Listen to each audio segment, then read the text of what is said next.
To make up for losing their biological son for so many years, the wealthiest couple in the country cut ties with me, their adopted son, just because I didn't come home for a single day. My adoptive sister forced me to give up the guaranteed graduate school admission I had worked 20 years to earn, so she could hand it to her biological little brother. Even my girlfriend of 11 years, without caring whether I lived or died, pushed me, burning with a high fever and unable to swim, into a swimming pool and left me there for 4 whole hours. But when they found out who I really was, their entire family panicked. Chapter 1. At that moment, I had already been punished to stand in the rain for 2 hours, just because I refused to give up my grad school spot. With no other choice, I temporarily gave in. I shouted toward the villa. I agreed to give the grad school recommendation to Makoto. Willow, I'm giving my spot to Makoto, I said loudly. The villa gate finally opened. Willow looked at me coldly. You should have just done this from the beginning. She held an umbrella and brought me in from the rain. For once, there was a hint of satisfaction in her usually indifferent eyes. She handed me a cup of hot water, her face unusually gentle. George, I'm glad you've thought it through. You're such a good student, it doesn't really matter whether you get that spot or not. But Makoto is different. He's been stuck in a remote village for years. His foundation is weak. He can't keep up with school. It's rare that he even wants to improve. Just help him out this time. Okay.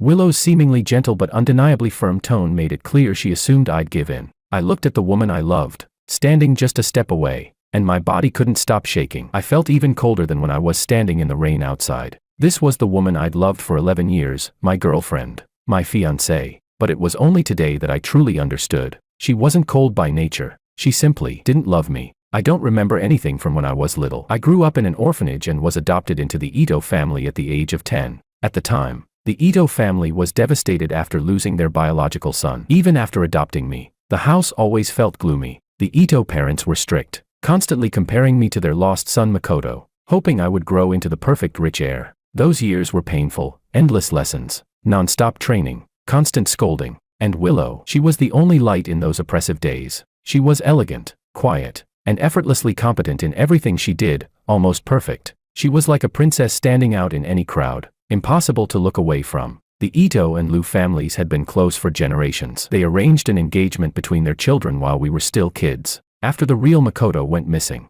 the engagement was passed on to me, the adopted child. From the age of 10 to 21, I knew Willow would be my future fiancée. I followed her willingly, letting her guide my emotions, joy, sorrow, everything. Willow never responded to my affection, but she never rejected it either. She played the role of a proper fiancée, walking beside me. I thought that maybe, seeing me always there for her, she'd be touched, maybe she'd accept my love and give a little warmth in return. But just when I thought our relationship was finally improving, Makoto came back, and from that day on, everything changed. The scalding heat of the water in my hands jolted me back to reality. I turned and walked into the bathroom to wash the rain off my body. Willow stood where she was, staring at my back. Let's take a trip to the Maldives soon, she said. We can go diving together. My steps paused. She was always like this. Whenever I was about to give up, she'd offer a bit of sweetness, just enough to make me reluctant to leave. But this time, I didn't feel the joy she expected. I turned around and looked at her coldly. Willow, I don't know how to swim,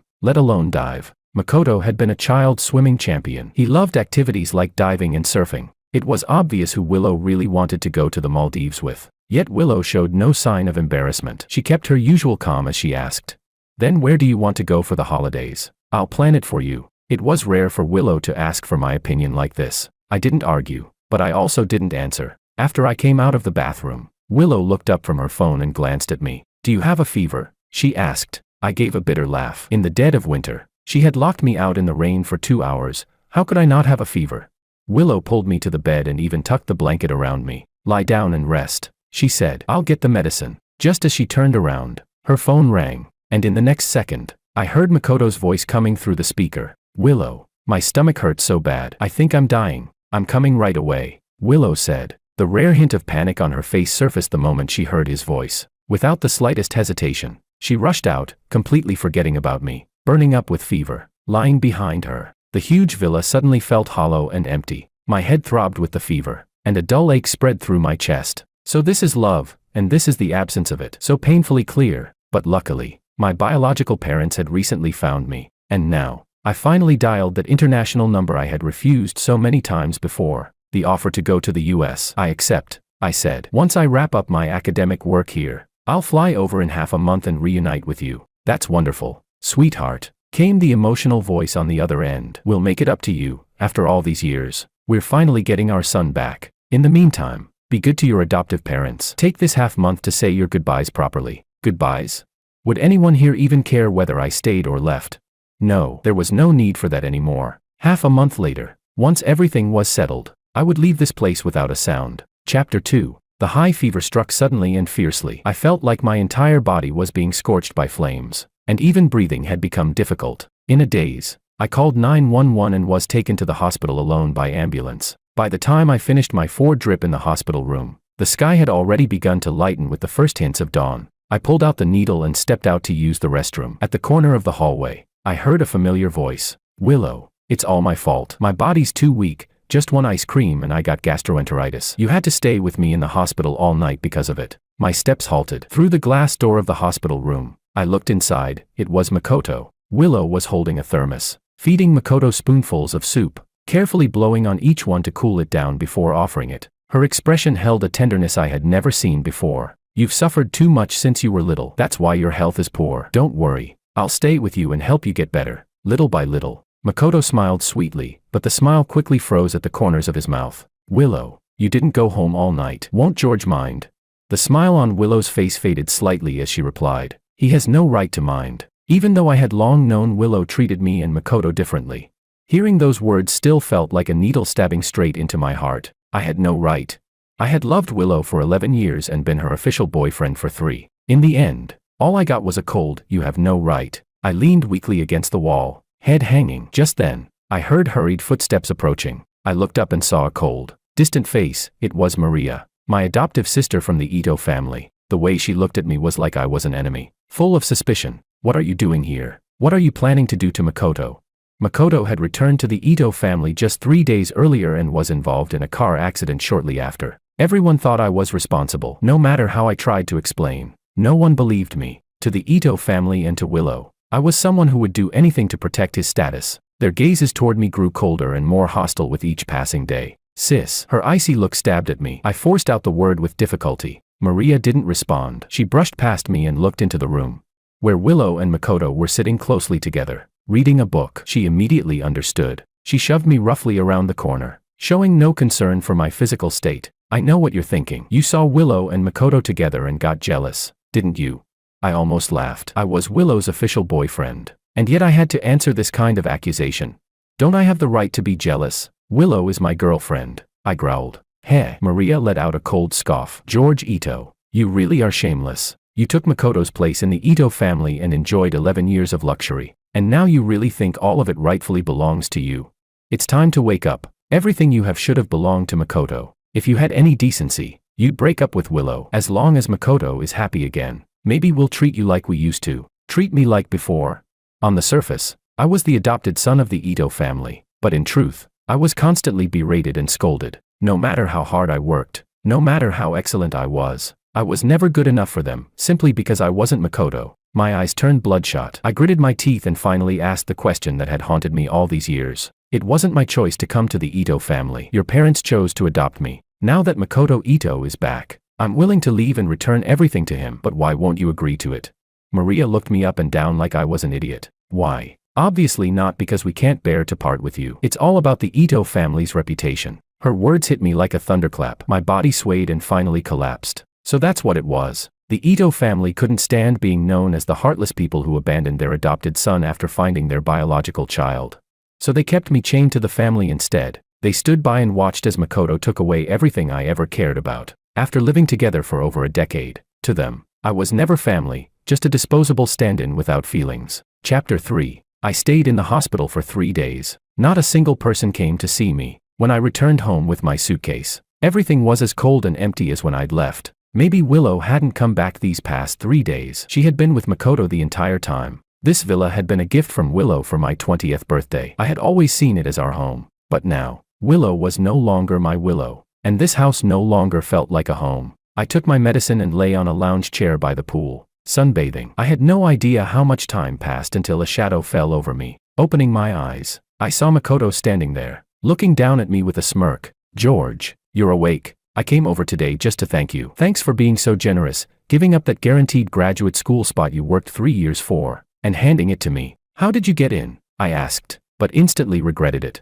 Only Willow and I had the keys to this place. It could only have been her who gave it to him. Sure enough, Makoto giggled smugly, covering his mouth. Come on, who else? Of course Willow gave it to me. She's been staying at my place these past few days. She had something to do today and asked me to come get some of her clothes. His words made me feel like I'd just swallowed a fly, utterly disgusted. I suppressed the nausea rising in my chest and didn't want to argue with him any further. I gave him a cold order, second floor, get what you need and leave. But Makoto didn't move. He sat leisurely by the pool, casually kicking at the water. George, I heard you can't swim. So, who do you think Willow built this pool for? Huh? Oh, right. You probably don't know. I've loved swimming since I was a kid. I even won championships.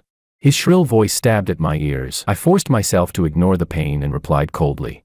Then swim all you want. Since you're incapable of doing anything else right now, at least having a healthy body might save your parents some stress. Makoto shot up like a cat that had its tail stepped on, glaring at me with fury. I ignored him and walked toward the house, but as I passed him, he suddenly grabbed my arm and yanked us both toward the pool. In a flash, two figures rushed in and caught both of us just in time, Makoto and me. Before I could even register what had happened, Makoto put on a pitiful expression and cried out, Dad, Mom, George tried to push me into the water. My stomach still isn't better yet. I didn't. It was him, I tried to explain, but before the words left my mouth, Mr. and Mrs. Ito were already glaring at me with hostility. We heard from your sister that you'd gone to the hospital. We were going to check on you, Mr. Ito said. But George, how could you be so malicious? What exactly has Makoto done to you? Why do you keep going after him again and again? Are you trying to kill him? A wave of scolding crashed over me. Like always, I lowered my head, unable and unwilling to resist. Mrs. Ito's finger nearly jabbed into my eye as she berated me, and Mr. Ito was even more enraged. Ungrateful ingrate. His scolding still didn't seem to satisfy him. Suddenly, he kicked me hard in the waist and sent me flying into the pool. It was a standard deepwater pool. I couldn't swim. I thrashed around desperately, but my body grew heavier and heavier. I watched, eyes wide open, as that affectionate family of three walked back into the house together, hand in hand. In my dazed state, I could still hear them laughing and chatting. It's just a pool, he won't drown. He tried to push Makoto in, didn't he? Let him get a taste of what it feels like to soak in freezing water in the middle of winter.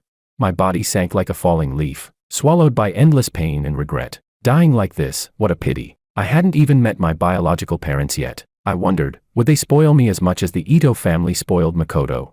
Splash.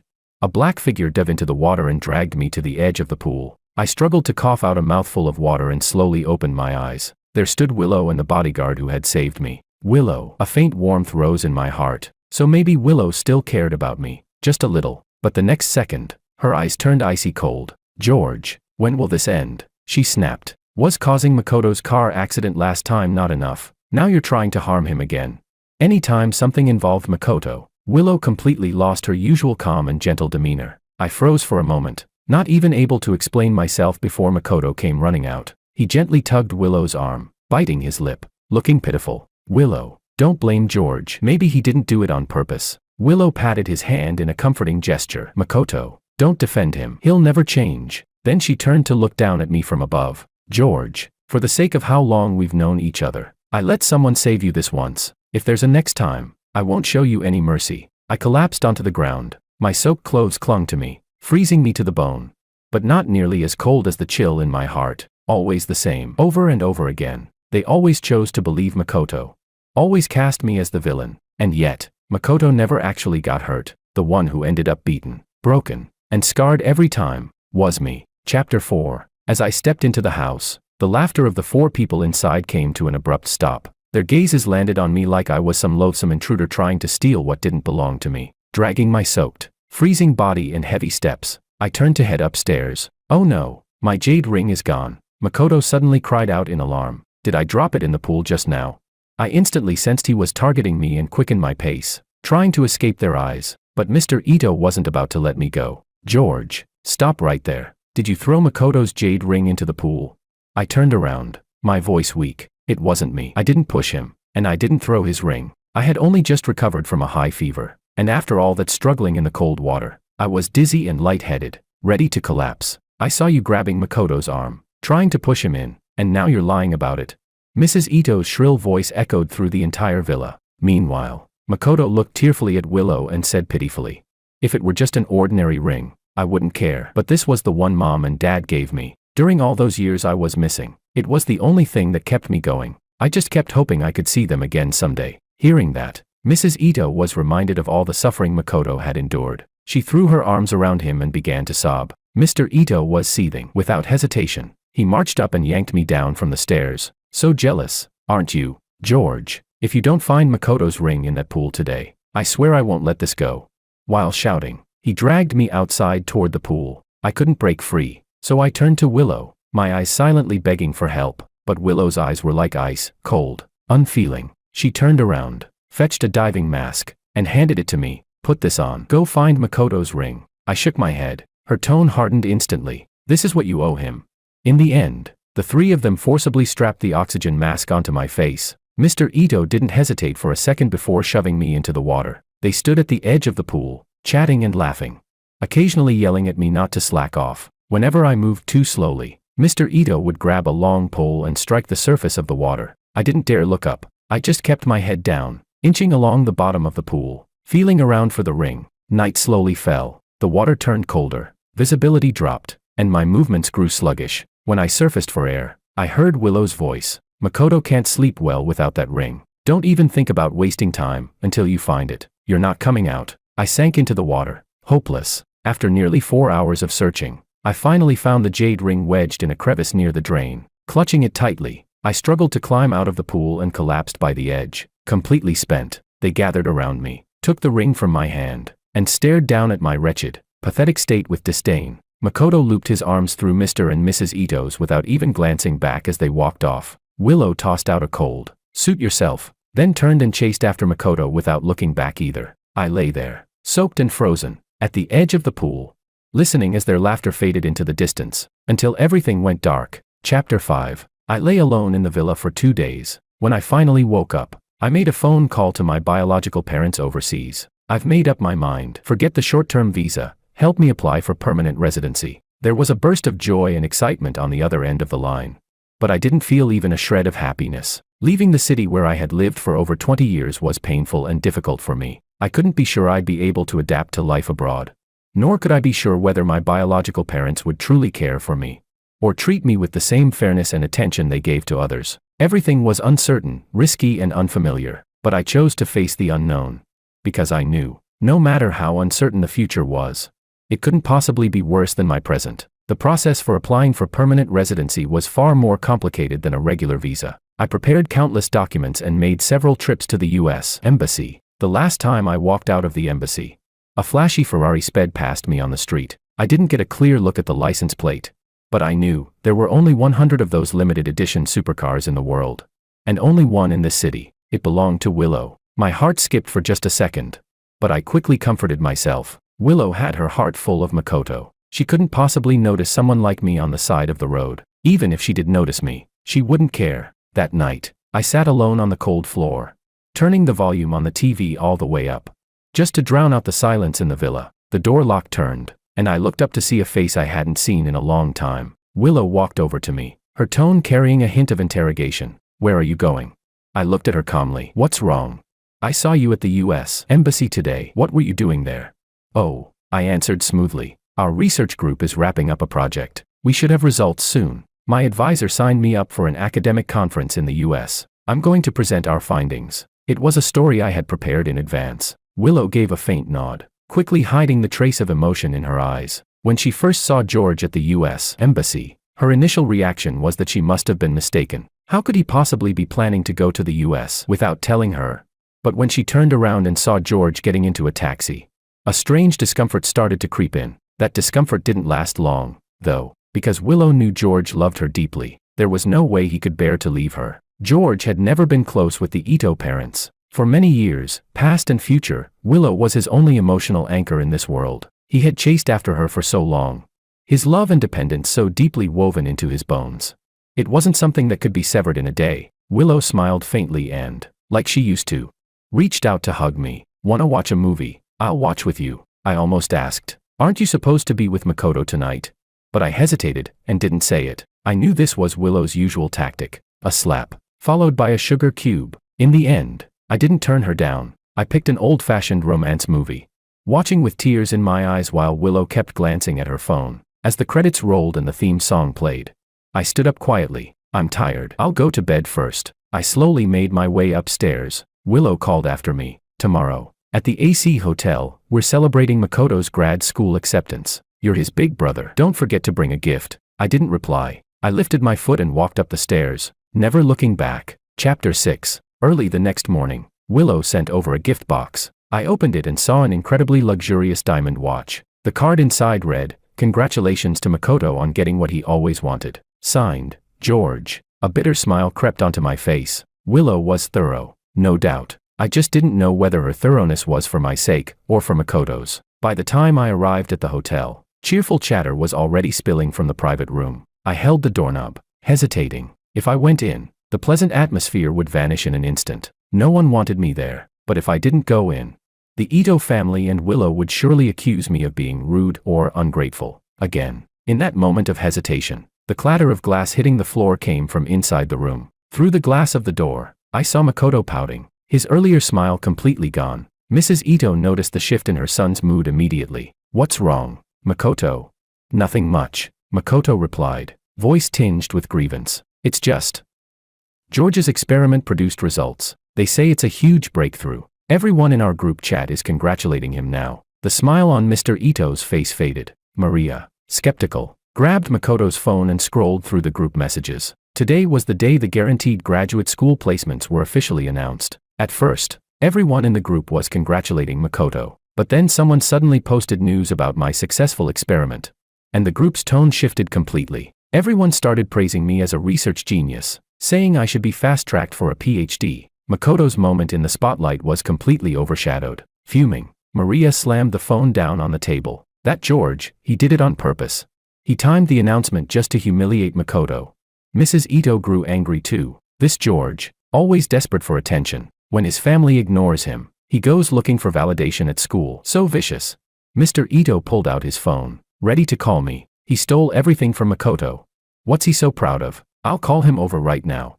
Before he could dial, Maria's eyes lit up with a cunning idea. She pressed down on his hand, stopping him. "Dad, calling him won't do anything. He'll just show up with that shameless face of his, like always. But I have a better idea, something that'll finally shut George up for good." "What is it?" everyone asked in unison. "It's just an experiment, right?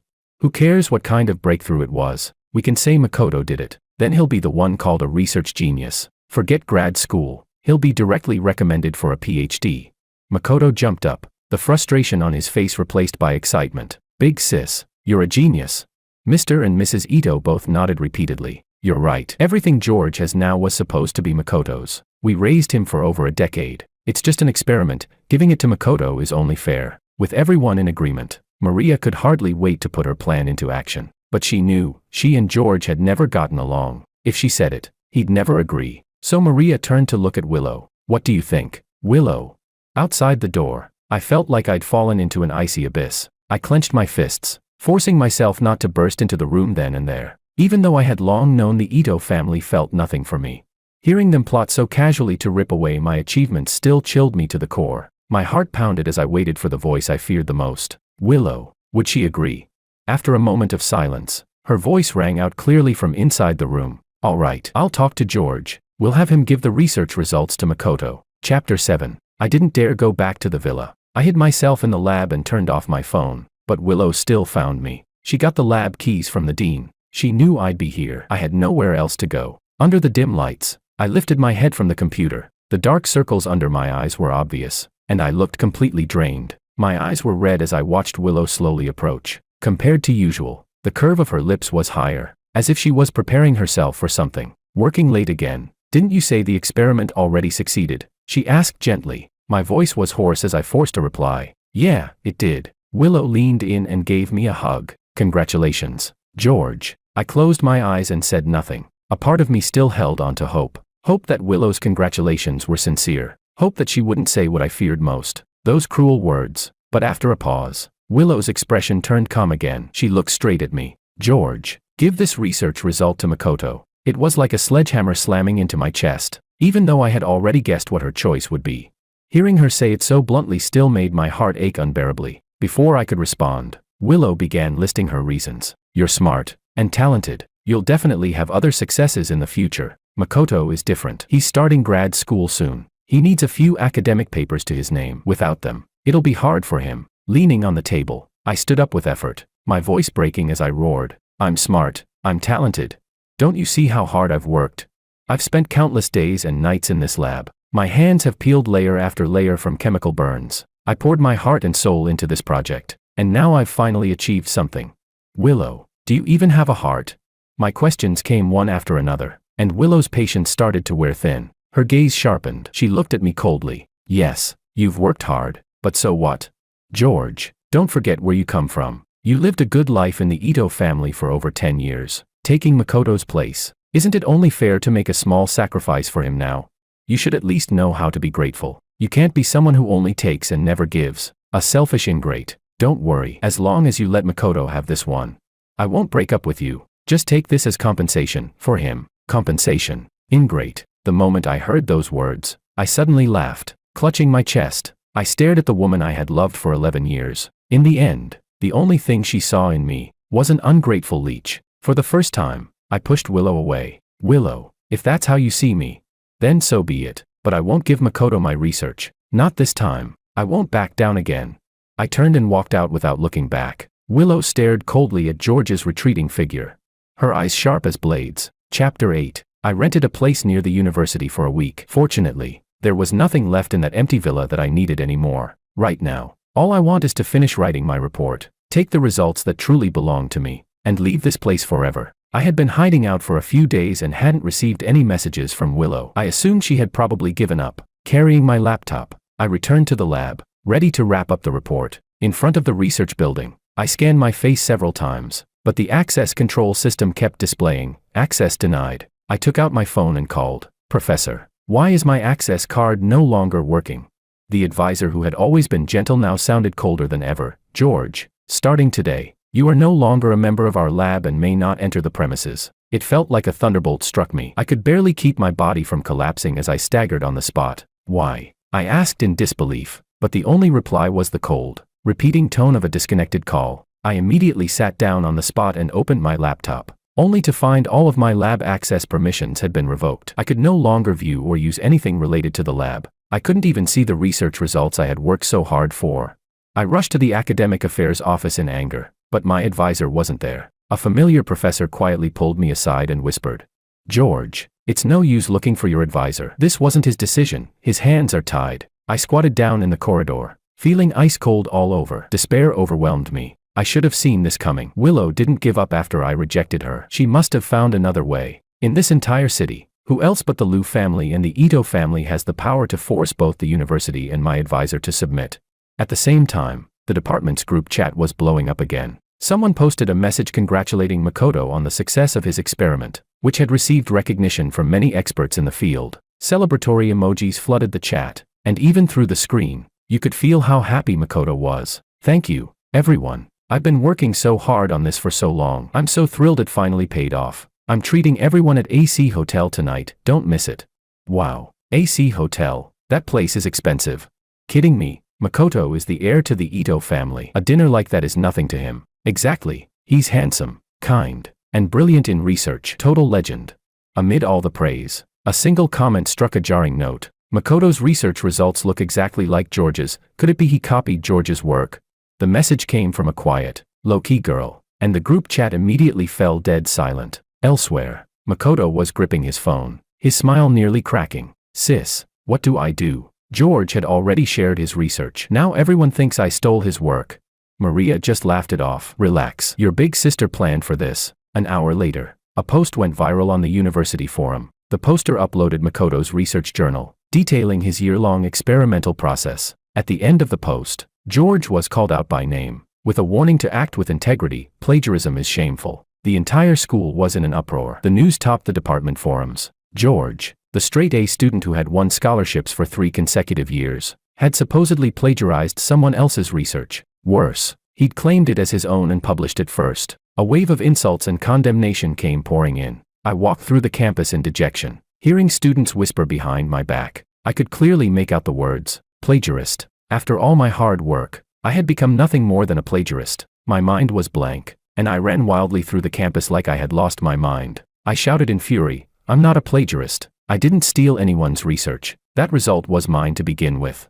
The more I raged, the more people gathered to watch. Voices of criticism drowned out all my attempts to explain. Just then, my phone vibrated. "George, this is the Academic Affairs Office. We've seen the post on the campus forum and spoken with your advisor and classmates. The post has been confirmed to be true. Our school has zero tolerance for plagiarism. You will be expelled." Chapter 9. The day I returned to school to complete my withdrawal paperwork, the front gate was swarmed with people. There were students from our university and reporters armed with cameras and microphones. In just a few days, that forum post had continued to spread across several nearby campuses. The accusation of plagiarist hanging over my head was now considered a confirmed fact. At the same time, Makoto's experiment, because of its breakthrough significance, had drawn the attention of prominent figures in both academia and industry, and consequently, many media outlets. I got out of the taxi wearing a face mask, but someone still recognized me right away. "George, do you have anything to say about the plagiarism scandal that's been all over the place recently?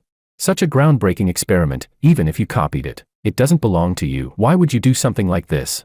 Rumor has it you're the adopted son of the Ito family, and the original owner of the experiment is your brother. After what you've done, will the Ito family still acknowledge you?"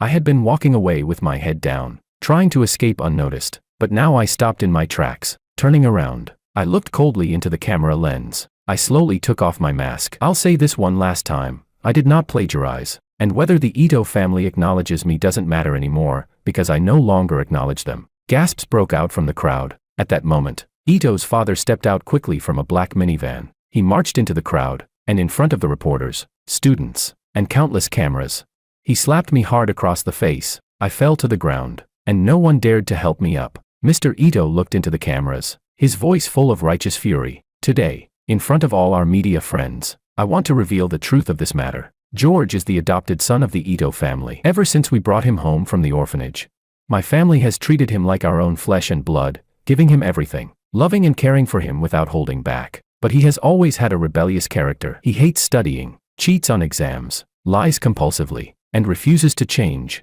Whether it was the high school entrance exam, the national college entrance exam, or university tests, he always achieved good results through dishonest means. My wife and I have suffered deeply watching this, and now, he has gone so far as to plagiarize his brother's research, just to feed his own vanity. A child like this doesn't deserve to be a part of the Ito family. As of today, I officially declare, George and the Ito family are no longer connected in any way." As his statement ended, a flood of insults erupted. I stood in the center of the crowd, overwhelmed by suffocating pressure. Somewhere in the crowd, a bottle of water, still full, came flying at me and struck me right in the forehead. Everything went black. The ambulance ended the chaos on campus. When I woke up, the hospital room was empty. Only my phone kept vibrating on the bedside table. Ignoring the pain in my body, I picked it up. A flood of texts and messages, all filled with hateful insults. My story had gone viral online. Now, everyone knew I was an immoral plagiarist, a heartless, ungrateful traitor. This time, I didn't even feel sad anymore. Expressionless, I got out of bed, tossed my phone aside, and step by step, climbed to the hospital rooftop. Standing at the edge, dozens of meters above the ground, I slowly opened my hand, and felt the wind one last time. "George." A familiar voice called out behind me, carrying a hint of panic. I turned around and saw Willow walking toward me. I had lost a lot of weight, but Willow didn't seem to notice. Standing on the edge of the rooftop, I looked like a gust of wind could blow me away at any moment. Willow frowned, her voice tinged with emotions hard to describe. "George, come down." Now, she thought I would, like so many times before, silently accept the sweet fruit she extended to me, but I smiled instead. I gently shook my head, eyes distant as I looked at her. "Willow, was it you who gave my lab notes to Makoto? Were you also the one who, together with the Ito family, pressured the school and twisted the truth to force me to withdraw?" Willow froze for a moment, saying nothing, but I already had my answer. "George, don't overthink it. Those things, they didn't really matter to you. No matter what, you're still the Ito family's son, and my fiancée. I'll make it up to you later." "George, don't be so stubborn." If it had been before, hearing Willow acknowledge our relationship like that, I would have forgotten all my pain and gone back to her side. But now, clutching my chest, I felt like every organ inside me was aching. My face went pale as I slowly crouched down, trying to hug myself for one last bit of warmth. Willow took the chance to step forward and pull me back from the edge. Seeing me still squatting in the corner, she sighed in relief, looking down at me. Her tone carried a trace of reprimand. "George, I know you're upset, but don't joke around like this in such an extreme way. You're doing this just to make Makoto and me feel guilty, aren't you?" I didn't respond. When I looked up at Willow, it was as if I was staring at a stranger. She couldn't see my effort, my injustice, my pain. She chalked everything up to my stubbornness, my temper, or just a desperate cry for attention. I realized I shouldn't waste my life on someone who didn't understand me at all. They didn't deserve it. I stood up and slowly made my way downstairs. Willow, frustrated that I was ignoring her, followed after. As we rounded a corner, her phone rang. She glanced at the screen, frowning, hesitating for a moment before calling out to me. "George, I meant what I said. I'll make it up to you." But before she could finish, I was already back in my hospital room. Willow stood there, uneasy, feeling something slipping further and faster from her grasp. Makoto sent her a few more WeChat messages in quick succession. After a moment's hesitation, she left the hospital. Makoto was upset too, so it didn't seem like the right time to get close to George again. Better to wait until he calmed down, then coaxing him would be much more effective. It had always worked that way before. Once Willow came to that conclusion, she felt much better. Back in the hospital room, I quickly gathered my documents and headed straight to the airport. Before boarding, I turned off my phone and dropped it straight into the toilet at the airport. Goodbye to everything here. Chapter 10. Willow didn't go to the hospital until the next day. It was the same familiar hospital room, but the face in the bed was completely unfamiliar. She rushed in and grabbed the person by the arm. "Where's George?" The other patient was startled and immediately pressed the nurse call button. Medical staff arrived. Mr. George was discharged yesterday." Willow frowned. "Where did he go?" The nurse, unaware of her identity, gave her a sidelong glance. Patients leaving the hospital, shouldn't their family members be the first to know? Willow was momentarily speechless, then turned on her heel and strode out of the hospital. She drove straight toward the villa. On the way, she kept calling George's phone. All she heard was the cold, mechanical sound of the call ringing with no answer. Willow floored the gas pedal, frustration inside her building to the edge. After everything that had happened, George was still this immature. Once they were home, she would definitely give him a proper scolding. Familiar scenery flashed past her windows, but what Willow didn't know was that in this city, the one where she and George had lived together for over 10 years, his figure would never appear again. Willow arrived at the villa in a rush, but the moment she opened the door, she was met with stillness and emptiness. She stopped a housekeeper on the way in. "Where's George?" The housekeeper looked confused. "Isn't Mr. Ito with you? He hasn't been back in a while. He paid us in advance and dismissed us all. I'm leaving today too." Willow searched the entire villa. George was nowhere to be found. Her anger boiled over. She picked up a vase from the shelf and smashed it to the floor. So now George thought he was something. Didn't get enough attention by pretending to jump off a building. So now he's playing runaway. Night fell. Inside the lively and noisy bar, the VIP booth where Willow sat was eerily quiet. Every once in a while, some good-looking guy would come over to flirt, but she couldn't even be bothered to raise an eyelid. The manager would quickly come and shoo them away. "That's Miss Liu from the Liu family. Who else could it be in a city? Get lost. Get lost. She's in a bad mood these days. Don't go asking for trouble." Willow didn't seem to hear any of it. She just kept sipping her whiskey, glass after glass. It had been a full week since she last heard from George. She had even, uncharacteristically, sent him dozens of messages, gentle words, trying to coax him to come home, but not one received a reply. An uncontrollable irritation filled her chest. She closed her eyes, but all she could see was George, curled up on the rooftop, holding himself and smiling bitterly. Her heart began to ache with a dull sourness. She downed another full glass of whiskey. A hand patted her left shoulder. Maria slung an arm around her, sizing her up with a concerned gaze. "What's going on with you?" Maria asked, taking the seat beside her. "The manager said you've been here drinking every day this week. Makoto even asked me why you haven't replied to his messages." Willow took a moment to respond, then brushed Maria's arm off gently and poured her a drink. "It's nothing. I'll call Makoto later and explain." Maria nodded and sipped the whiskey, her gaze fixed on Willow. Something about her felt off. Willow looked up and met her eyes. After a few seconds of hesitation, she asked quietly, "Have you seen George?" "Who, George?" Maria was even more confused now. Willow rarely mentioned George. She'd assumed Willow had stopped caring about him long ago. "George is missing. I've been trying to find him for a week now, but there's no sign of him." Maria chuckled lightly. "Why are you looking for him? You know how manipulative he is. This is probably just another stunt, throwing a tantrum, disappearing for a while until everyone starts to feel guilty and he comes back like nothing happened. That guy, always playing mind games. He's good at that stuff." Willow said nothing, just furrowed her brows and downed glass after glass of liquor. She had thought the same as Maria at first, but this time, it had been too long. Maria watched her for a while, feeling a mix of emotions. She had thought Willow no longer cared about George. That was why she'd been so blunt and heartless in front of him. But now, seeing Willow like this, she clearly still cared. But what about Makoto? Makoto was so devoted to Willow. Maria sighed inwardly. Looks like she'd need to come up with a plan to help Makoto. After a moment's thought, Maria stood up. I actually came to remind you, tomorrow's Makoto's birthday. I know. Willow replied with a nod. Only then did Maria leave. Before she walked off, she threw out one last line over her shoulder. Ease up on the drinking. Come early tomorrow. Willow didn't respond. Late at night, Willow left the bar and returned home alone. She kicked off her shoes and collapsed onto the sofa, head spinning. Instinctively, she called out, George. George?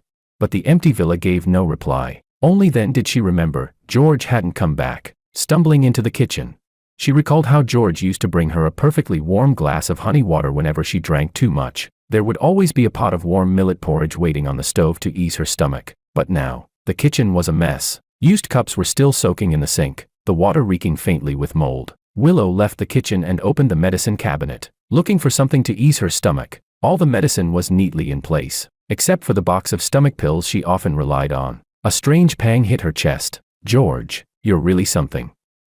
This time, your tantrums lasted longer than ever. Chapter 11. The next day was Makoto's birthday party. Just like last year, the event was extravagantly decorated. Guests had arrived early, bringing their gifts and well wishes. Willow was the last to show up. Though she had showered, the faint scent of alcohol still lingered on her. Her presence carried a rare sense of weariness, a kind of disheveled elegance she never had before. Makoto hesitated for a moment, then still walked up to her with a warm smile and gently took her hand. Willow, you're finally here. I've been waiting for you forever. Willow forced a smile. Sorry, Makoto. I've been busy these past few days. I totally forgot to get you a present. Makoto pouted, visibly disappointed. Willow gently rubbed the back of his hand. Don't be upset, Makoto. It's my fault. After the party, I'll make it up to you. We'll go pick out your gift together. Hearing that, Makoto's lips curved into a small smile. He looked at Willow with a bashful expression, his eyes filled with what looked like deep affection. The banquet began. Glasses clinked and laughter echoed through the grand hall. Makoto stood in the center of the crowd like a prince surrounded by stars. Maria raised her glass toward him, then nudged Willow beside her. Willow, let's wish Makoto a happy birthday together. Willow nodded stiffly and stood up, lifting her glass toward him. Happy birthday, Makoto. Maria winked at Makoto. Makoto, what's your birthday wish? Say it out loud, whatever it is. Willow will make it come true. Makoto lowered his head shyly. Willow, you've always known how I feel. This moment had been planned by Maria and Makoto in advance, a birthday confession. They were sure Willow wouldn't embarrass him in front of so many people. But before Makoto could finish, Willow cut him off. Makoto, I've always seen you as a younger brother. My boyfriend is George. Her voice wasn't loud, just enough for those around them to hear. But that was all it took to make Makoto feel utterly humiliated. He stared at her in disbelief. But George is already gone. No, he's just angry. Once he cools down, he'll come back, I'm sure of it. Willow replied firmly. The table fell into awkward silence. Ito's father and mother looked at Willow with obvious displeasure, but bound by the ties between their families, they couldn't openly lash out. Instead, they spoke with affected patience and concern. Willow, you know the marriage agreement made between our families since you were children was always meant to be between you and Makoto. Makoto went missing for a while, so we had no choice but to let George take his place in the engagement. Now that Makoto is back, naturally the engagement should be restored to him. Besides, what's so good about that George anyway? Reckless, rude, morally corrupt, he's nothing compared to our Makoto. Chapter 12. In the past, the Ito family had often belittled George in front of Willow, and no one had thought anything of it. But today, those same words felt unbearably harsh to her. George had indeed made mistakes before, but in this plagiarism scandal, he was clearly the one being wronged. If they kept pushing him like this, he might not come back for a long time, if ever. Willow set down her glass and, facing the hopeful gazes of the Ito parents, slowly rose to her feet. The past is the past. Makoto suffered once. Yes, but now George is suffering too. From now on, I'll make it up to Makoto, and I'll take care of George as well. I just hope no one speaks like that in front of George again. Her tone was polite, but her posture exuded a sharp confidence. It reminded the Ito family that Willow was not just some sentimental girl they could push around. She was also the sole heir of the Liu family. Maria said nothing. Ito's father and mother didn't dare say another word either. Because of Willow's statement, the party came to an abrupt standstill. No one said anything outright, but the guests all began to leave one after another. Makoto looked at Willow's calm face, growing increasingly anxious and frustrated, yet he didn't dare show it. After the banquet, Willow took Makoto out to buy a variety of luxury gifts. Makoto couldn't quite figure out what Willow was thinking, but the expensive items in his hands still made him happy. The next day, Makoto was showing off his head-to-toe designer brands to some classmates, when he suddenly received a call summoning him to a meeting at the research building. Since he had stolen George's research, he needed to maintain his presence in the lab now and then to keep up appearances. What's this meeting about? Did it really have to be me? He muttered in annoyance as he stepped into the conference room, only to be met with a cold, piercing gaze. At the head of the long table sat a girl with sharp features and an air of nobility. She looked barely into adulthood, but dressed in a sleek black suit that gave her an aura of seriousness far beyond her age. Their professor stood and addressed the group. She is Alicia, a representative of the Tracy McGrady Group, the largest biomedical corporation in the United States. She's here to discuss acquiring our lab. Makoto glanced at her casually at first, puzzled at how someone so young could be a corporate representative. But just then, Alicia turned to look directly at him. I heard Makoto achieved great success with an experiment on molecular fission, she said. An achievement so remarkable that it's drawn attention both domestically and internationally. Mr. Ito, could you replicate the experiment, right here and now? Chapter 13. Alicia's Mandarin wasn't exactly fluent, but it was understandable enough. Makoto hadn't even had time to wonder how she knew his name when Alicia stood up and reached out her hand toward him, signaling him to reproduce the experiment results. The professor tried to step in and help Makoto out of the awkward situation, but was met with Alicia's icy glare. Despite her young age, the girl radiated a terrifyingly intense presence. If you want your experimental results to be recognized by the academic and industrial communities, reproducibility is the bare minimum. Or do you want people to say your entire lab is committing academic fraud? The professor was silenced instantly, not daring to speak again, and could only watch as Alicia's bodyguard dragged Makoto to the lab bench. Makoto knew there was no way he could replicate the results. He wanted to refuse, but Alicia coldly warned him, if you can't reproduce the results, that proves you committed academic fraud. The media is already waiting downstairs. Everything you made someone else go through will eventually come back to you. He had no choice. Trembling, he put on the gloves, picked up the test tube, and began operating by guesswork. The whole process dragged on endlessly due to his hesitation. What was happening in the lab had already spread among the other students. When Willow rushed in, she saw a girl in black gripping Makoto's hand and coldly questioning him. You don't even know the basic order of adding reagents, and you dare claim this experiment was your achievement? You, Makoto. Alicia turned around, radiating dominance, and looked toward the professor. And all of you, you all helped steal what rightfully belonged to George. You're accomplices in this fraud. Everyone was stunned by Alicia's overwhelming presence. The professor, his plump body shaking, slumped into the chair, realizing it was all over. Willow, usually calm and composed, ignored everything else and ran into the lab, grabbing Alicia's shoulder and asking urgently, you know George, did he send you? Where did he go? Alicia coldly brushed her hand away and said, where he went, what does that have to do with you? All you need to know is, he's never coming back. Willow looked like she'd just been struck in the head. Her face turned deathly pale. She shook her head in disbelief. Impossible. Why would you know George? Who are you to him? Alicia looked at the arrogant girl questioning her and felt nothing but contempt. When her brother was still around, this woman had discarded him like trash, and now that he was never coming back, she suddenly acted like she cared. A woman like that didn't deserve her brother. A mocking smile curled on Alicia's lips. Who I am doesn't matter. What matters is, I'll make you all pay for everything you did to him. One step at a time. Alicia turned to leave. Willow tried to follow but was pulled back by Makoto. His face was full of panic as he looked at her. Willow, what do we do? That woman, she said, the media's downstairs. She's going to make me go through what George did. She's after me. I'm scared. I don't want to go down there. Willow had no patience for him and shoved him aside. Not long after, reporters with long lenses and cameras stormed in. Alicia had not only acquired the lab building, she had become the school's largest investor. The reporters, acting on her instructions, fired a barrage of questions at Makoto about the experimental details. Makoto shrank into the corner, shaking all over, unable to answer a single one. That day's top headline became, Academic Fraud Scandal in the Ito Family, Framing Their Adopted Son to Steal Scientific Credit. Somehow, the reporters had dug up all the dark secrets the Ito family had deliberately buried over the years. The articles exposed the parents' hypocrisy, favoritism, and recklessness in every word. Wherever Makoto went, People pointed fingers and cursed at him. He looked absolutely disgraced and pathetic. In the end, all he could do was hide in the bathroom, waiting for someone from the Ito family to pick him up. The driver took him home. As soon as Makoto walked through the door, he couldn't hold it in any longer and broke down in tears. Meanwhile, Mr. Ito nearly choked on his breath as he looked at the avalanche of news online.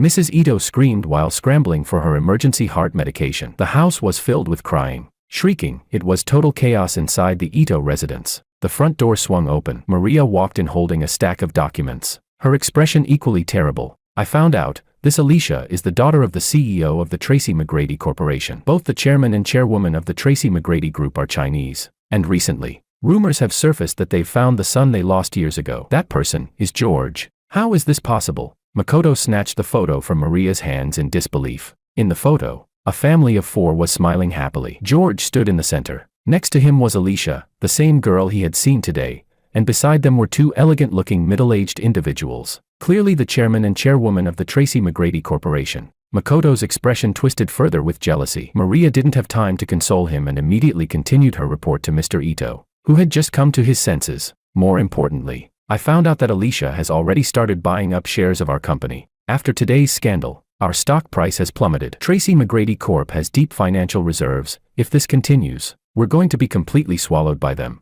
Mrs. Ito paced back and forth in the room, filled with regret. How did this happen? How could George end up being the son of the Tracy McGrady Group's chairman? The way we treated him back then, this must be his sister taking revenge on us.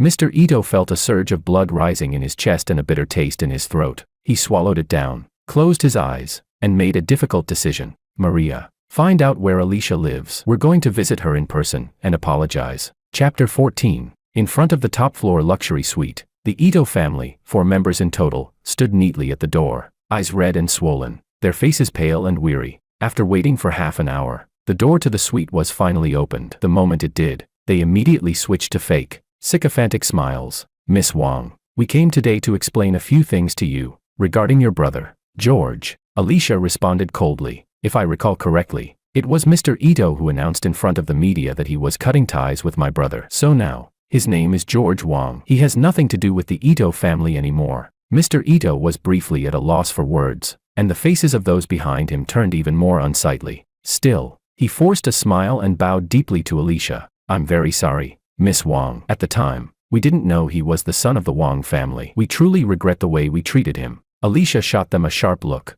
making them tremble involuntarily. Oh, not knowing he was from the Wang family gave you the right to bully him.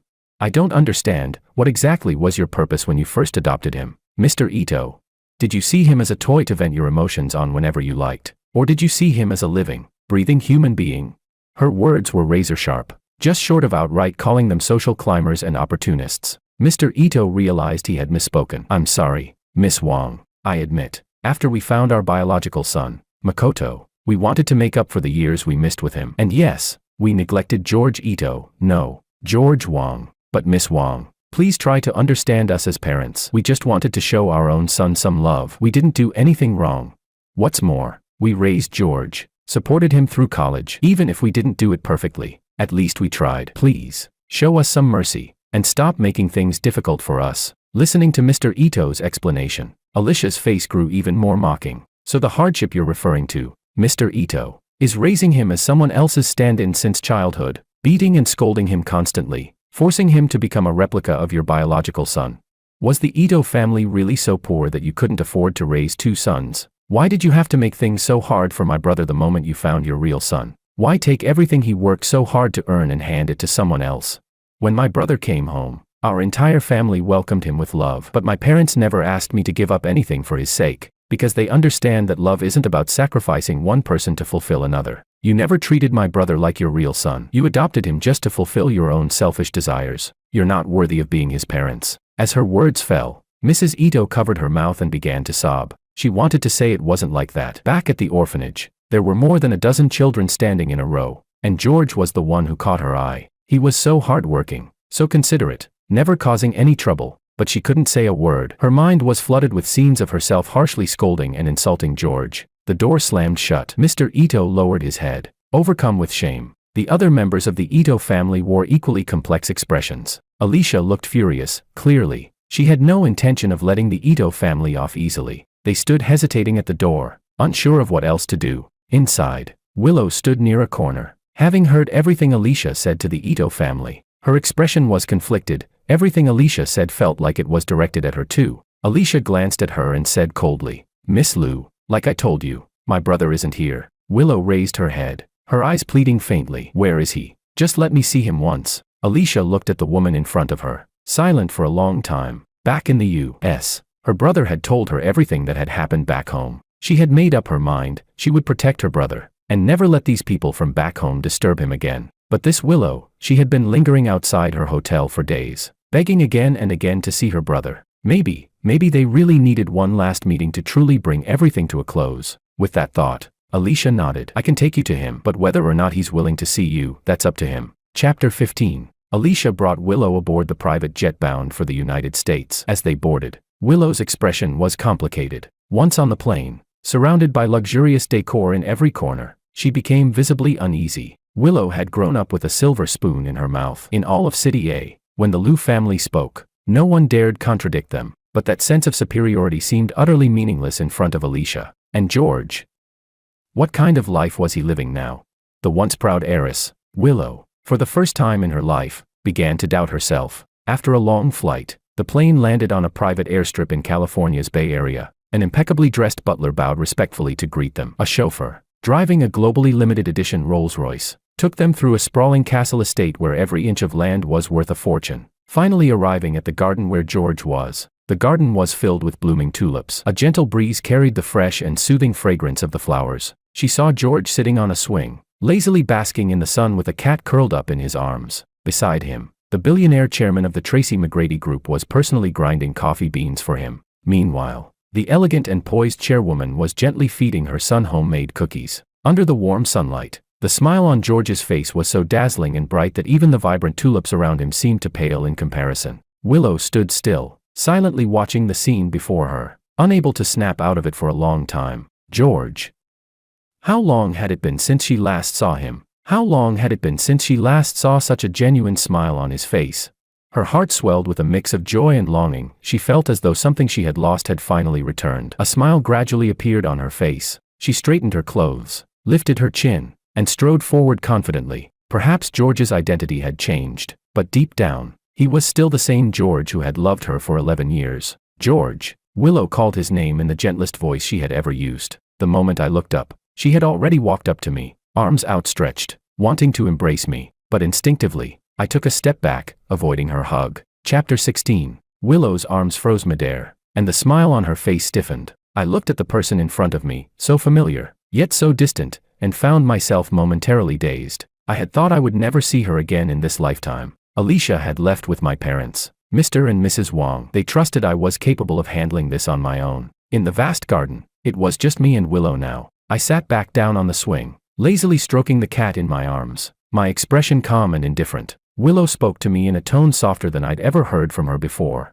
"George, I missed you so much. Please don't leave like that again without a word. I was really worried. Wherever you want to go, whoever you want to see, you can just tell me. I'll go with you." If this were the old me, I probably would have burst into tears and thrown myself into her arms the moment she said those things. But now, I merely gave a cold laugh. "Willow, this kind of affection from you feels fake. Did you forget everything that happened before?"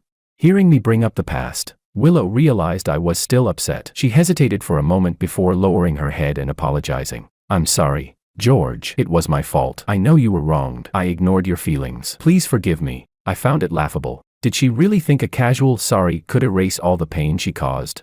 In her mind, her love and forgiveness always came as if they were gifts, naturally given, and to be gratefully received. I looked at her seriously, my eyes cold, as if I were staring at a stranger. "Willow, do you think that just because you apologized, I'm supposed to forgive you?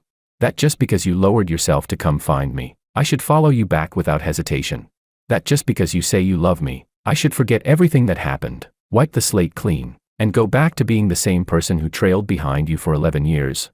Willow froze for a second and didn't respond, but the answer was already obvious. I gave a faint smile. "Willow, there was a time when I really thought I'd love you forever, but it was your indifference that slowly extinguished that love. When I was home alone with a high fever, you didn't care. When I was shivering in a freezing pool for 4 hours, you didn't care. When everything I had was taken away from me, you didn't care. When I was publicly shamed, crushed, and lost all will to live, you still didn't care. What you cared about was anything related to Makoto. And now I'm tired. I'm choosing to walk away, to give you what you wanted. So please, don't come looking for me again. Chapter 17. Scene after scene from the past flashed before Willow's eyes. It felt like a thunderbolt had struck her. She finally realized that she might have done many things that hurt George. Overwhelmed with guilt and regret, she shook her head gently, wanting to explain, but ended up stammering in panic. No, George, that's not true. I did care about you. You were my boyfriend. How could I not care about you? I looked at her with a curled lip, mockery written all over my face, as if even she didn't believe the words coming out of her mouth. Under my gaze, Willow lowered her head in shame and spoke with difficulty. I'm sorry, George. I was wrong. I know I did a lot of stupid things that hurt you, but we've shared 11 years together. Doesn't that count for something? Can you give me another chance? I shook my head lightly and casually plucked a tulip from the bush. Willow, if I pluck this flower, drain its life away, and then say sorry to it, do you think it will come back to life? The tulip fell to the ground, shattering into a scatter of petals. I turned and headed toward the house, but Willow still refused to give up. George, is it because you're now the son of the Wong family that you look down on someone like me, who's been with you for 11 years? Her words made me want to laugh. From beginning to end, Willow had never truly understood me. Willow, you're the one who trampled on my feelings. No matter whose son I am, you don't deserve my love anymore. I left her with those words and walked away without looking back. Willow stumbled, grabbing the swaying swing for balance. Her nose stung, and a storm of emotion surged within her. George, he really wasn't the same anymore. It wasn't just his identity that had changed, his feelings toward her had changed too. That realization made Willow afraid. During the time George had been gone, she realized she'd grown used to a life with him in it. No matter who he was now, she couldn't let him go. With that belief, Willow stayed in California, at a luxury watch auction. The moment I entered the venue, I felt a searing gaze locked onto me. I followed the heat of that stare and saw Willow, radiant and elegant in a formal dress, standing out in the crowd, with nothing better to do. I casually raised my paddle once during the bidding, not even paying attention to what item was on stage. Amid a flurry of raised bids, Willow stood calmly and made a bold, dramatic gesture, as if lighting the heavenly lantern, a traditional expression symbolizing heartfelt sincerity. In the end, that globally limited edition emerald watch, only 3 in existence, was bought by Willow at 10 times its market value. After the auction, she approached me with the watch in hand, visibly nervous. George, she said, the host said this emerald watch symbolizes letting go and hope. I want to give it to you. Let's let go of the past and start over, please? Her eyes sparkled with hope like scattered stardust. She looked at me with longing. In the reflection of that light, I saw myself, like I was the only star in her sky. My heart skipped a beat. I turned my head away and blinked quickly, twice. I knew, if it were the old me, seeing her like this, I'd already be moved to tears, pulling her in for a hug and kiss, ready to forgive everything. But now, the pain had seeped into my bones, leaving me constantly on edge, too afraid to let my heart waver. I took a deep breath and returned to my earlier calm. Miss Liu, I said, using her full name with deliberate distance. You've misunderstood. I don't even like this watch. All the pain I've endured, that was just life's way of teaching me. There's nothing I need to let go of. I'm doing just fine. In fact, it's you, Miss Liu, who needs to look within. Just because something is lost doesn't mean it was the most important thing. You need to figure out what it is you truly care about, and stop disturbing my life. With that, I turned and left without looking back. In the grand hall, Willow stood alone. George's words, "What do you truly care about?" echoed endlessly in her mind. She wanted to say, "It's you, George, you're what I care about." But somehow, it felt like it was already too late. Chapter 18. Willow's travel visa was about to expire soon, and she still hadn't seen me again. On the day before her return flight, she went to the Wong family estate, hoping for one last meeting. Thunder rumbled and strong winds blew as heavy rain poured down. I stood by the window, watching the storm outside in the pitch-black night. Alicia handed me a glass of red wine. I took a big gulp. Another flash of lightning split the sky, briefly illuminating half the darkness. My chest tightened slightly. I asked, "She's still there?" Alicia shook her head. "No, she keeps saying she wants to see you one more time. Nothing we say gets through to her." I curled my lips, finding it all a little ironic. A few months ago, on a night just like this, with thunder, lightning, and pouring rain, she had locked me outside to force me to give up my guaranteed grad school spot for Makoto. Now, everything had reversed. "You know," I murmured, unsure whether I was speaking to Alicia or to myself. When someone you once could reach out and touch finally walks away, and only then do you start to regret, start to cherish them. Is that really love, or is it just unwillingness to let go?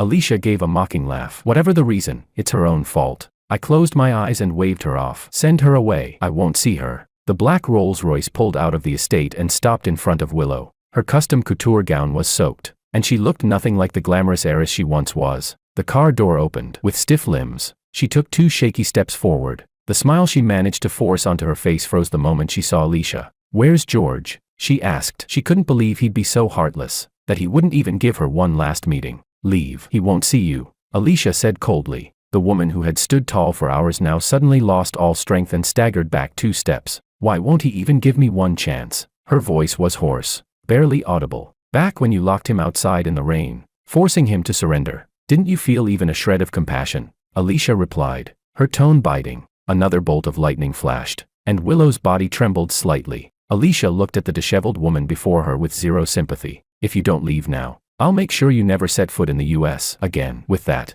the Rolls-Royce turned and drove back into the estate. Willow could hold on no longer. She leaned against a nearby tree and slowly collapsed to the ground. Rain mixed with tears ran down her cheeks. The salty taste filled her mouth, and a deep ache spread through her chest. Only now did she finally realize her George might never forgive her again. Meanwhile, on the other side of the globe, storms were brewing at the Ito family's villa too. While Mr. Ito, Mrs. Ito, and Maria were busy dealing with the corporate crisis threatening their company, 2 plainly dressed middle-aged people walked into the house. The moment Makoto saw them, his expression soured. "Why are you here?" The woman grabbed his hand eagerly. "Son, why haven't you been answering our calls lately? You're not sending us money anymore. I saw on the news, is the Ito family going bankrupt? You better seize this chance to scam some more money before it's too late. Then come back home with Mom and Dad." Makoto shoved her hand away in disgust. "The Ito family's accounts are tight right now. I don't have extra money to give you. Let me tell you something, no matter what, a skinny camel is still bigger than a horse. The Ito family treats me very well. Even if they go bankrupt, they won't let me suffer. I'm warning you, stop showing up here. I don't want to see you again." Just as he finished yelling, the sound of glass shattering came from the study. Chapter 19. Before Makoto could react, the study door swung open. Mr. Ito, Mrs. Ito, and Maria all stood there, eyes locked on him, burning with barely contained fury. He jumped in fright, his voice trembling as he stammered, "Dad.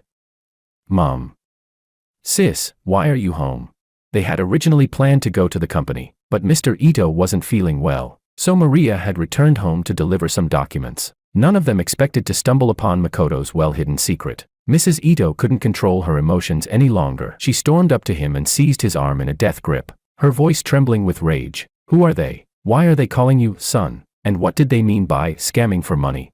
No, Mom. Let me explain." Makoto's lips quivered, and his eyes filled with tears. In the past, whenever he acted like this, Mrs. Ito's heart would always soften, but not this time. No matter how pitiful he looked, she refused to let go of his wrist. Mom, don't look at me like that." I'm scared," Makoto struggled, but Mrs. Ito remained stone-faced. Suddenly, the middle-aged man who had stayed silent until now rushed forward and shoved Mrs. Ito to the ground. "What the hell are you doing to my son?" he shouted. "Pa, the news was right, you Ito people really are trash. I should never have sent my son to you for money, letting you ruin him like this." As he spoke, he yanked Makoto's arm and dragged him toward the door. "Let's go, son. We're done playing pretend with these people. Ito's going bankrupt anyway. There's no point in keeping up this fake identity."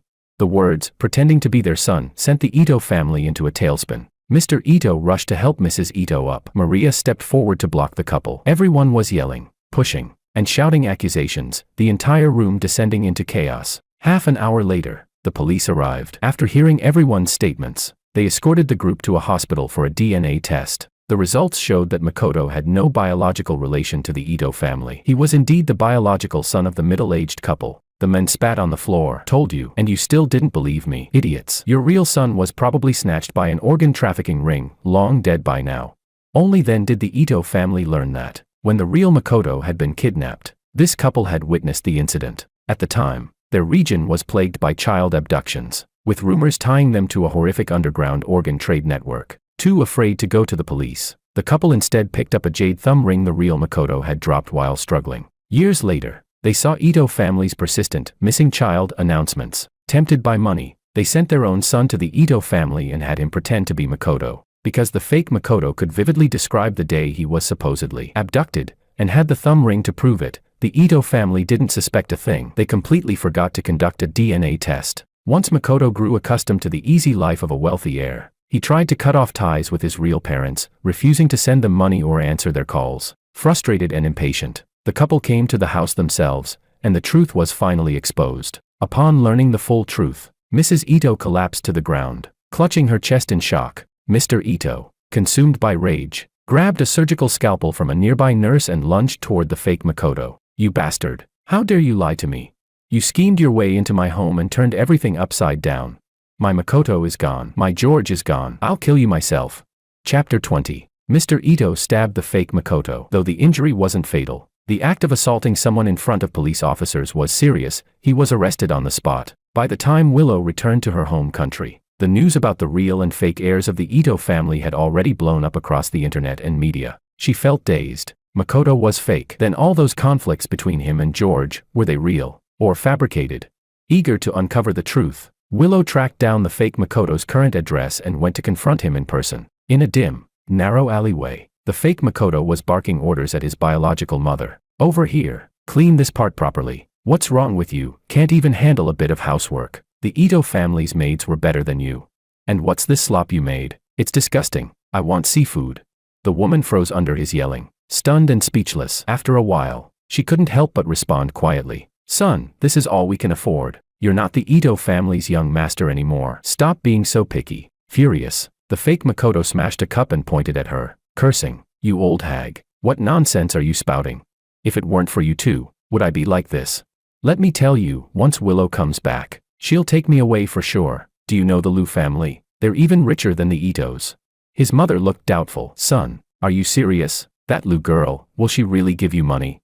The fake Makoto crossed his arms, arrogantly confident. "Of course, she's not like the Ito people. She won't care about my background. It's not like we're related by blood. She's so easy to manipulate. She believes everything I say. Whatever I want, she'll give it to me no matter what. This time will be no different. Just wait, tomorrow, I'm going straight to the Liu house." Creak. The old wooden door suddenly opened. A woman dressed in all black stood at the entrance, her entire presence exuding an air of menace, like a demon from hell. "Willow," the fake Makoto froze, then instantly changed his tone. In the next moment, the bodyguards behind Willow rushed in and dragged him out. In the narrow alleyway, rainwater mixed with sewage pooled around them, filling the air with a foul stench. The fake Makoto was pinned by the neck, forced to meet Willow's eyes. Her gaze was cold as ice. She asked each word with terrifying clarity. "What did you lie to me about?" Still struggling, the fake Makoto whimpered. "Willow, don't do this, I'm scared." Willow said nothing. With just one glance, the bodyguard tightened his grip. The fake Makoto panicked, begging frantically, "I'm sorry, I'll talk, just let me go." Willow raised her hand. The man was released, staggering back a few steps, staring at the woman in front of him, unfamiliar, wrathful, and terrifying. "I admit, I lied to all of you," he stammered. "The car accident wasn't caused by George. I planned it myself. I just wanted everyone's attention on me, and all those things that happened afterward, most of them were set up by me. George never did anything to me. I was the one framing him all along." Seeing Willow's expression grow darker and darker, the fake Makoto began to tremble violently. "I'm sorry, I know I was wrong. Please let me go. I won't do it again."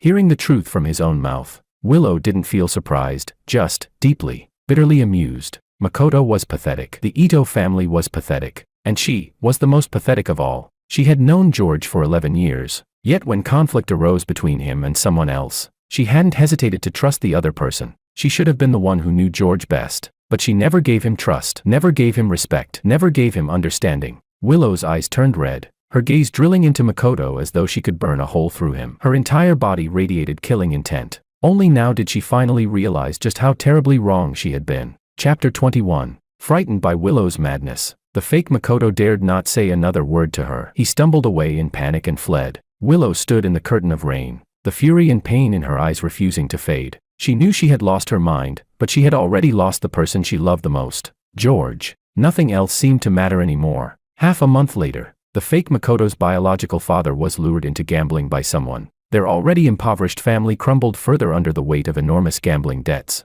Facing this bottomless pit of a family, the fake Makoto tried to escape, but he never got another chance. He worked like a madman, picking up every job he could to earn money. The hands that used to be soft and pampered in the Ito family were now covered in bleeding blisters. But everything he earned was just a drop in the ocean compared to his father's gambling debts. Later, when the debt collectors came knocking, His father knocked him unconscious, then handed him over like a piece of cargo. When he regained consciousness, his mouth was gagged, hands and feet bound, and he had already been loaded onto a train heading towards Southeast Asia. Through the grimy windows, the scenery of his home country slowly shifted and disappeared. Exhausted beyond belief, the fake Makoto shut his eyes, tears of despair streaming down his face. He knew exactly what awaited him at the end of the journey. He regretted it all, but it was already far, far too late. Meanwhile, in a hospital room, Mrs. Ito lay on the bed looking frail and lifeless, her skin ghostly pale, her tear-swollen eyes puffed up like two bulbs. Maria hurried in, carrying a lunchbox. Her shirt was wrinkled beyond recognition, and she looked thin and haggard. Mrs. Ito struggled to sit up and grabbed her hand anxiously. "How was it? Did you see Willow? Is she willing to help get your father out?" Maria touched her sore cheek and shook her head helplessly. It still hurt faintly. Willow had slapped her. Mr. Ito had been in detention for a month now. His court date was approaching, and the prosecution was about to formally charge him. Maria had consulted a lawyer for intentional injury. The minimum sentence was 5 years. Her father was already old. She couldn't bear to let him suffer in prison. She had already sold off most of the family's assets and begged everyone she could for help. But the once friendly relatives and business partners now treated her like the plague. Not only did they refuse to help, many wouldn't even see her. Left with no other options, Maria turned to the Liu family. Willow had opened the door, but the look in her eyes was completely unfamiliar. The two girls who had grown up together had now become people who resented each other. After hearing Maria explain her purpose, Willow gave a cold, cutting reply. He brought it on himself. Maria was instantly enraged. She stepped forward and grabbed Willow's arm. "Willow, my parents raised you like their own daughter. How can you say something so heartless?"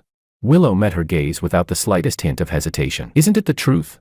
You've treated George terribly since he was a child. Back then, he was forced to learn things he hated. He practiced piano until his fingers cramped, yet not once did any of you praise him. And when he grew up, you arrogantly believed everything he had was given by you. So you stripped it away when you pleased, discarded him when it was convenient. You never gave him real love or respect, but you placed a scheming imposter like the fake Makoto on a pedestal. Did you know? George never harmed the fake Makoto, not once. Everything was orchestrated by that imposter, but you fell into his trap, torturing George in every way imaginable. You people are cruel and narrow-minded. Isn't this exactly what you deserve?"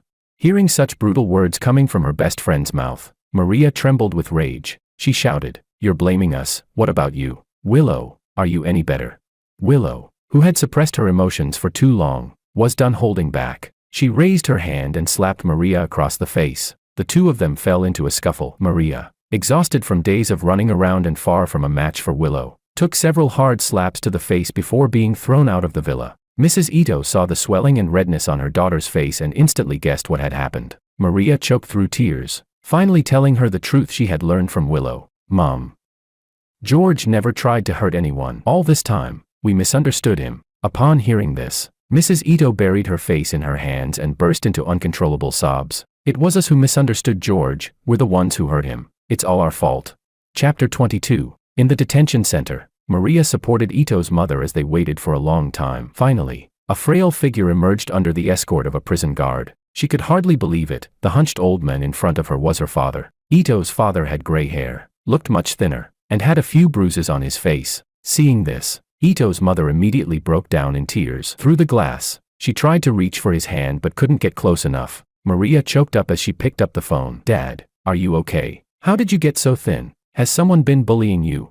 Ito's father held the phone and gently shook his head. Looking at his wife and daughter on the other side of the glass, he felt a deep, bitter sorrow. In just over a month, their family had fallen apart, and everything began when they wronged George. Tears streamed down Ito's father's face. He was filled with regret. "It's all my fault, mine. I hurt George and dragged all of you down with me." Upon hearing this, both Ito's mother and Maria burst into tears, overwhelmed with remorse. If only they had treated George kindly from the start, even if they never found their biological son, their lives wouldn't have turned out this way. The guard stepped forward to announce the visitation time was almost up. Maria clutched the phone anxiously. "Dad, take care of yourself. I'll find a way to get you out of here." Ito's father shook his head helplessly. "Maria, don't worry about me. This is the price I have to pay for my own actions. If there's a chance, apologize to George for me. All of us owe him an apology. We failed him." Ito's father was taken away. Ito's mother sobbed so hard she could barely breathe. As her face turned increasingly pale, Maria dared not delay and rushed her to the hospital. When she woke up again, Ito's mother looked at Maria with teary eyes. "Maria, we must apologize to George. We were wrong." Maria held her hand tightly and nodded firmly. Mom, how about we try calling George again? We may have hurt him, but we lived together for over 10 years. That has to count for something. If he knows you're sick, he might soften. If he's willing to help, everything can be resolved. There was a glimmer of hope in Ito mother's eyes, though tinged with uncertainty. Do you think it'll work?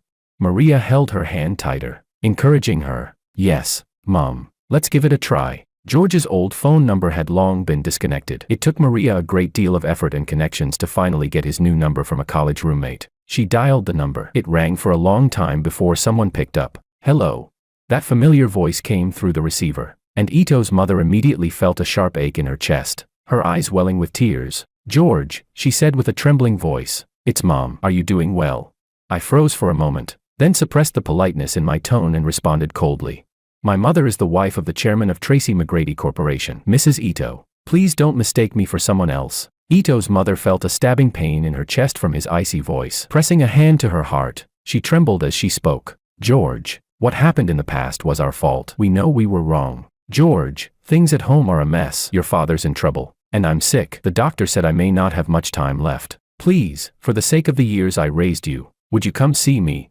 There was a long silence on the other end of the line. Maria and Ito's mother looked at each other anxiously, terrified he might hang up any second. After a long while, I finally spoke. I'll wire some money to your account. Consider it the final payment for the years you raised me. Don't forget, Mr. Ito himself said it. I have nothing to do with the Ito family anymore. Chapter 23. The call was cut off. Ito's mother could no longer hold it in. Covering her face, she burst into loud sobs. She had lost her biological son, and now, the adopted son she had raised for over a decade was gone too. Neither of them would ever come back. She had nothing left. She pounded her chest with clenched fists, hating herself for making so many foolish choices. Maria grabbed her hand, stopping her from hurting herself. There was a glimmer of hope on Maria's face. Mom, listen to me. I think there's still a chance.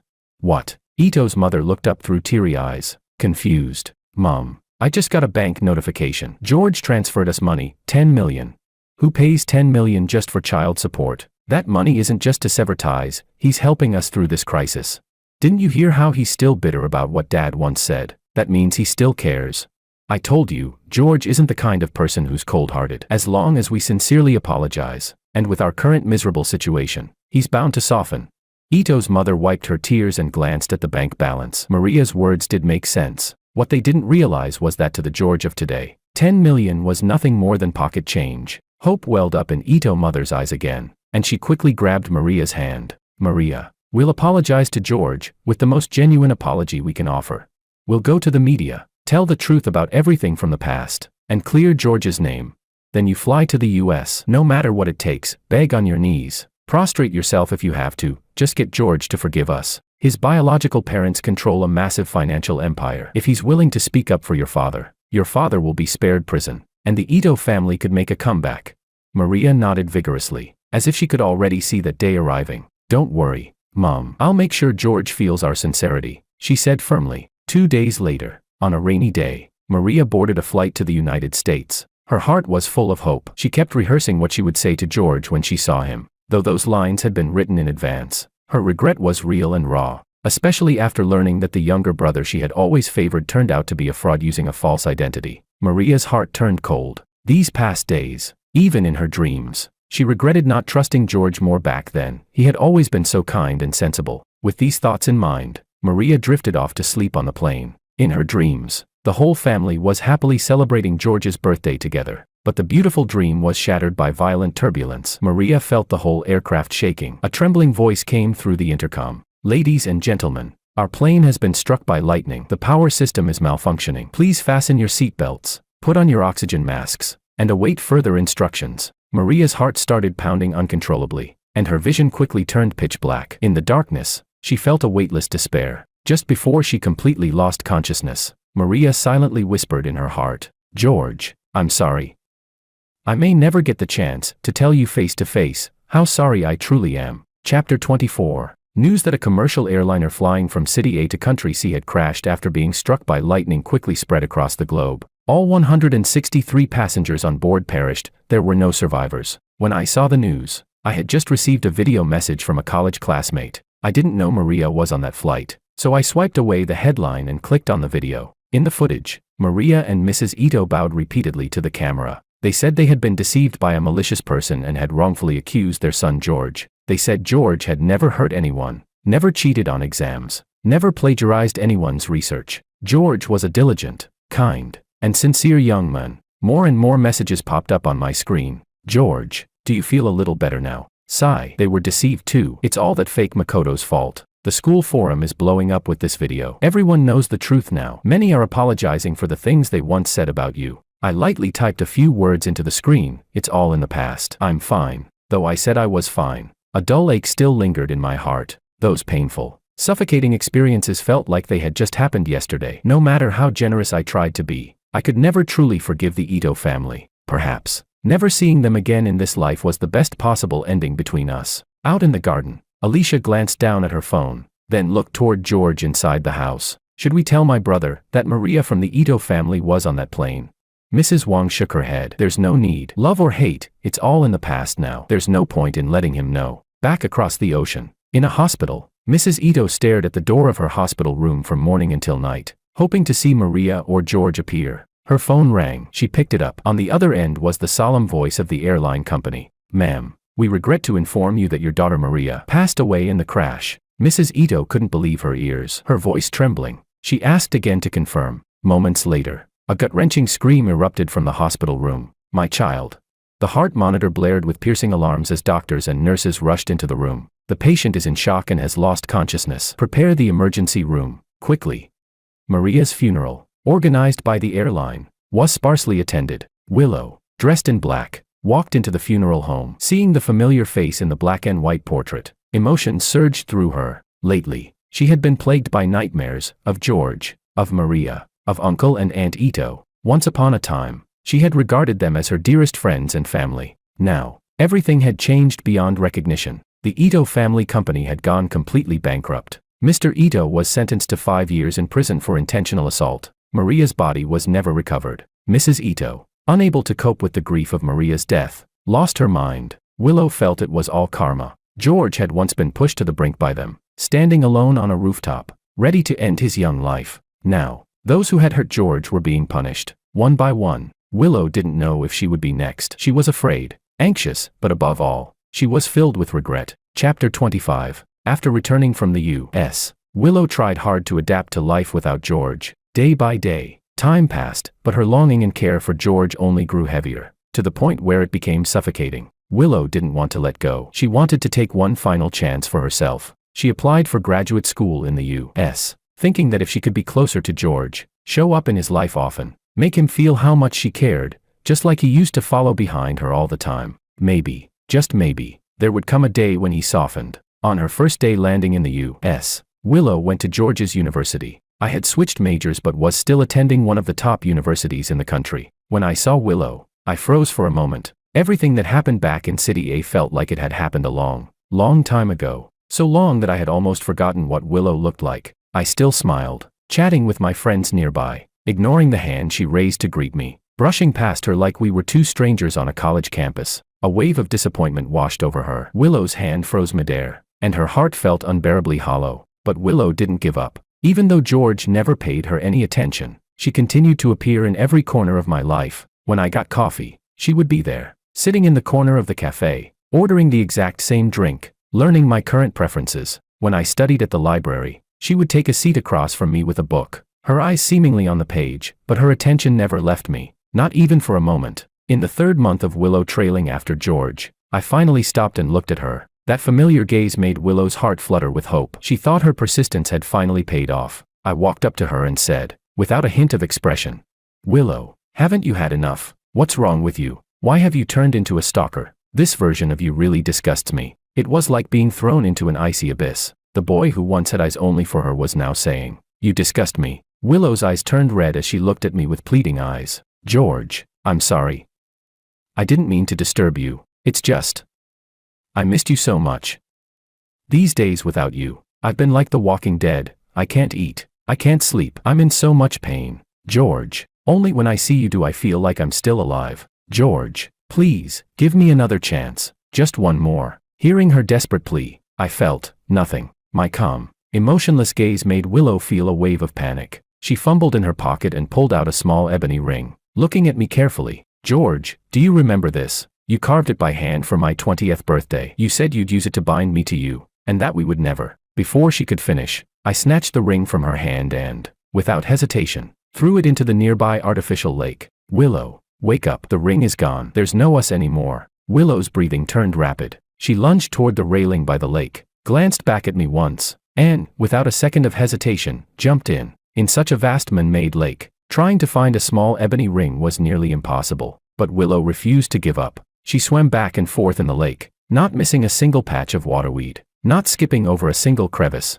From sunrise to sunset, many students on the shore tried to talk her out of it. "Stop looking," they said. "It's not possible to find it." But Willow just shook her head, took a deep breath, and dove back underwater. That ring was a symbol of the love she shared with George. She firmly believed, as long as the ring was still there, George wouldn't truly leave her. One day, he would come back. Finally, beneath a jagged stone, Willow saw the small ebony ring. She picked it up and climbed ashore, soaking wet but triumphant. She looked around the edge of the lake excitedly, but George was nowhere in sight. I was already long gone. Chapter 26. Exhausted and soaked, Willow searched the campus several times, finally finding George at the library exit. I was walking down the stairs side by side with a beautiful, elegant girl. I didn't know what the girl had said, but George tilted his head toward her shoulder and smiled happily. Willow trembled as she blocked our path. She raised the ebony ring in her hand and, with a hoarse voice, spoke. "George, I found the ring. Does this mean there's still a chance for us? George, please, give me another chance, will you?" Hearing her shout, I took a step back and grabbed the hand of the girl beside me, gently shaking my head. "No, it's not possible. Let me introduce you. This is my girlfriend, Anna." Willow staggered back 2 steps, nearly losing her balance. She shook her head frantically, unwilling to believe what I said. "You're lying to me. You just don't want to forgive me, right?"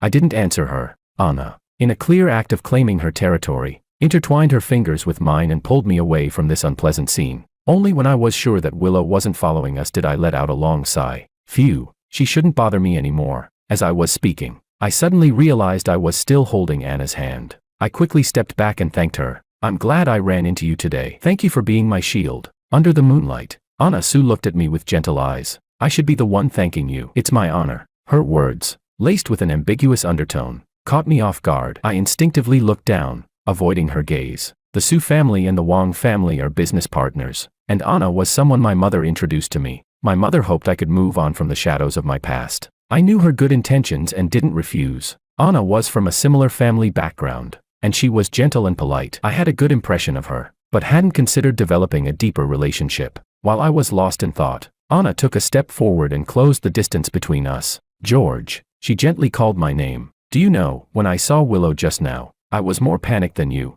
I looked up suddenly, surprised that Anna knew Willow. Then, the words she spoke shattered the silence in my heart that had lasted for so long. "Before, whenever Willow was around, your eyes could only see her. You never knew that. In the library, on the basketball court, in the lab, there was always someone quietly watching you. George, I know you've been through a lot. Maybe starting a new relationship is hard for you, but I still want to gather my courage to tell you, George, I like you. Whether you're George or just George, I like you. I've spent so many years trying to get close to you, and I don't want to miss this chance. George, please consider me." The beautiful face before me overlapped with those insignificant memories hiding in the corners of my mind. I widened my eyes in shock, feeling a sting in my nose. I never knew that, during the years I was silently chasing after Willow, someone had also been watching me from behind. While I was being judged by the crowd, there were others, with their soft voices, explaining things on my behalf. Thankfully, I didn't miss out on such a sincere connection. Chapter 27. 3 years later, a magnificent wedding was being held at the largest tulip estate in City A. It was rumored that the bride,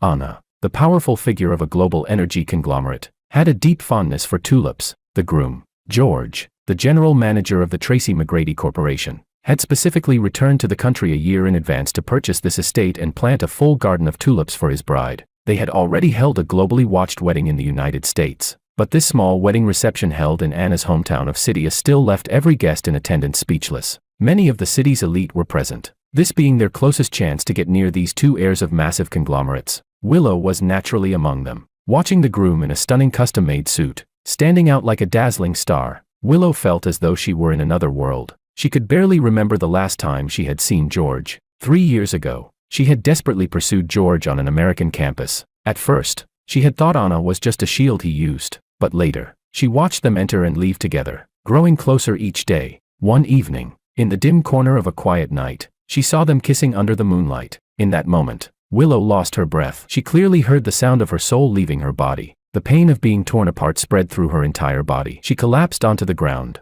losing all her strength. After that night, she never saw George again. Later, Liu family's business fell into trouble, and in one night, it was on the brink of bankruptcy. Willow had no choice but to cut her studies short and return home to take on the weight of the family business. After struggling for years, she barely kept the Liu family business afloat. Not any worse, but not any better either. Every time she saw George's picture in the news, she could feel that the distance between them was growing farther and farther. Hundreds of fireworks exploded in the sky, their brilliant colors reflected in the tulips. The crowd erupted into cheers. Everyone was congratulating and admiring the celestial couple in front of them. Willow stood at a distance, but she could clearly hear George's firm, powerful "I do." She smiled, a bittersweet curve to her lips. She vaguely remembered that on her 20th birthday, George had given her a hand-carved ebony ring. In her tipsy haze, she took the ring from his hand and slurred, "George, are you proposing to me?"